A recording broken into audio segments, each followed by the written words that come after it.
வீட்ல இருக்கிற சாமி படம் பழசாயிடுச்சு, ரொம்ப யூஸ் ஆகாத மாரி ஆயிடுச்சு, இல்ல செல்லரிச்சு போச்சு அப்படின்னா, அந்த சாமி படத்த எப்படி டிஸ்போஸ் பண்றது?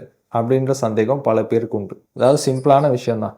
அந்த ஃப்ரேம முதல்ல கழட்டிருங்க. அந்த கண்ணாடியில இருக்கிற ஃப்ரேம கழட்டிட்டு, அந்த படத்த தனியா எடுங்க. சாமி படத்த எடுத்துட்டு, அத வந்து ஜலத்துல தான் வந்து டிஸ்போஸ் பண்ணணும். ஏதாவது கடல்ல போய் வந்து அந்த படத்த மட்டும், அந்த ஃபோட்டோவ மட்டும் கடல்ல விடலாம். இல்ல வீட்டு பக்கத்துல ஏதாவது ஓடுற ஆறு இருக்கு, ரிவர் இருக்கு அப்படின்னா, அதுல கூட விட்டுட்டு வரலாம். இல்ல வீட்டு பக்கத்துல ஏதாவது குளம் இருக்குன்னா கூட, குளத்துல அந்த ஃப்ரேம எடுத்துட்டு, அந்த சாமி படத்த மட்டும் எடுத்துட்டு போய் அந்த தண்ணீல வந்து விட்டுட்டு வந்துடலாம். மத்தபடி அந்த ஃப்ரேமையும், அந்த கண்ணாடியும் கண்டிப்பா வெளியில எடுத்துட்டு, அத வந்து டஸ்ட்பின்ல எங்கேயாவது வந்து வெளியில எங்க போடணுமோ, அங்க போடணும். காரணம் என்ன அப்படின்னா, நெறைய பேர் குழக்கத்திலேயே வந்து அந்த சாமி ஃபோட்டோ ரொம்ப பழசாயிடுச்சு, உடைஞ்சு போயிடுச்சு அப்படின்னு சொல்லிட்டு அப்படியே போட்டு போயிடுவாங்க. ஸோ அது வந்து அங்க குளிக்கிறவங்களுக்கு பெருசா பாதிப்பை ஏற்படுத்தும். சின்ன வயசுல எனக்கே வந்து கால்ல வந்து இந்த மாரி கண்ணாடி எல்லாம் குத்தி ரத்தம் வந்திருக்கு. ஸோ அதனால கண்டிப்பா இத மட்டும் கவனமா புரிஞ்சுக்கோங்க. அந்த